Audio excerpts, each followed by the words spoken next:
Have you ever walked into a room and, before saying a single word, started wondering what version of yourself everyone wanted to see? You read their faces. You measure their moods. You choose your words carefully. Not because you're being honest, but because you're trying to avoid disappointing someone. You smile when you're exhausted. You agree when your mind says otherwise. You apologize for things that were never your fault. You say yes, while quietly hoping someone will finally appreciate how much you're giving. But here's the irony. The more you trade your boundaries for approval, the less people respect you. And the saddest part is, most people spend years believing they're simply being kind. They're not. They're surviving on approval. There is a huge difference. Kindness comes from freedom. People-pleasing comes from fear. Fear of rejection. Fear of conflict. Fear of being misunderstood. When you help because you genuinely want to, that's generosity. But when you help because you're afraid someone might leave, you're no longer giving. You're bargaining with your own self-worth. People may never say it out loud, but they can feel the difference. Human beings have an incredible instinct for confidence, and an equally sharp instinct for insecurity. The moment your kindness becomes a silent request for validation, people begin treating it differently. Not as generosity, but as availability. And here's the strange part. People rarely lose respect because you're too kind.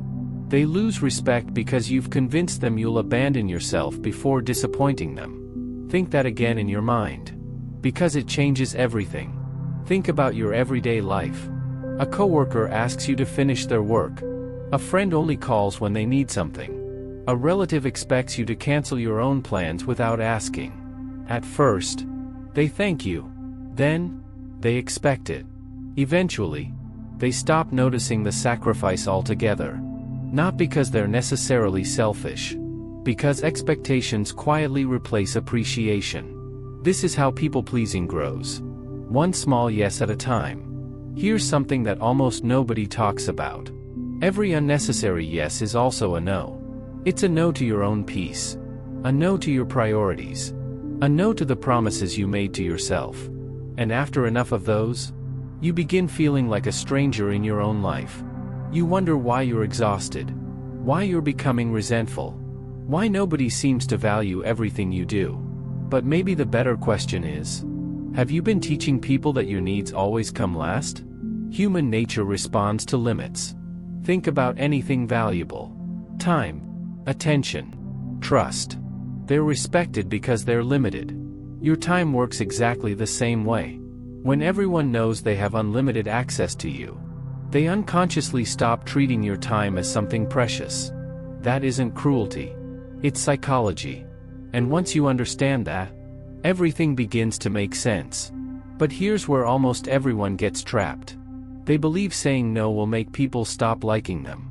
The truth is much more uncomfortable. Some people won't stop liking you. They'll simply stop benefiting from you. And they'll mistake losing access for you becoming selfish. That's an important difference. Because healthy relationships respect boundaries. Unhealthy ones depend on their absence. Ask yourself something. Who are the people you genuinely admire? Are they constantly changing themselves to satisfy everyone around them? Probably not. You admire people who have a center. People who remain calm under pressure. People whose values don't change depending on who's watching. People whose yes feels meaningful, because their no also exists. One of the great Stoic thinkers, Marcus Aurelius, reminded himself not to surrender his mind to the opinions of others. That lesson feels even more relevant today. Because modern life constantly encourages us to perform. Likes, comments, followers, messages. Approval has become measurable. And without realizing it, many people begin treating approval like oxygen. But approval is unpredictable. Please one person, and another becomes disappointed. Change yourself for one group, and another expects something different.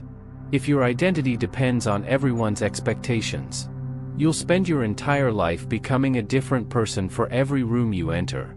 Eventually, you won't know which version is actually you.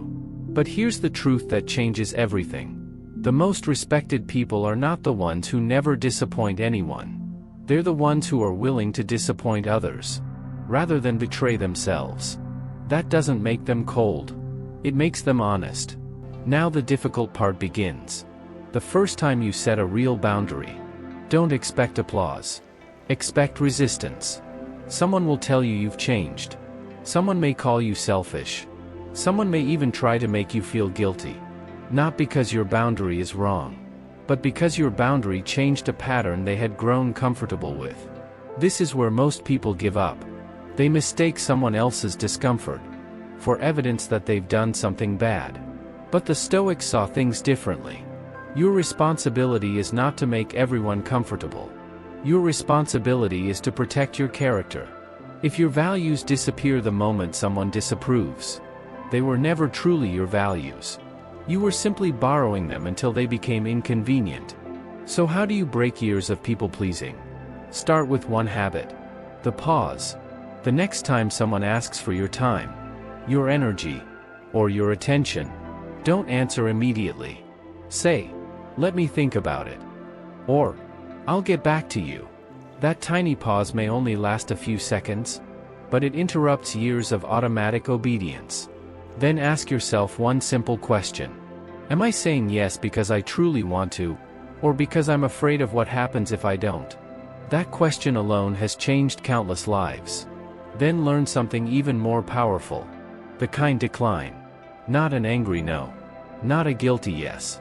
Just calm honesty. I'm not able to commit to that. No long explanation. No elaborate excuse. Your boundary doesn't become more valid because it's longer. The people who genuinely respect you won't demand a courtroom defense every time you protect your own time. And those who become angry often reveal exactly why the boundary was needed.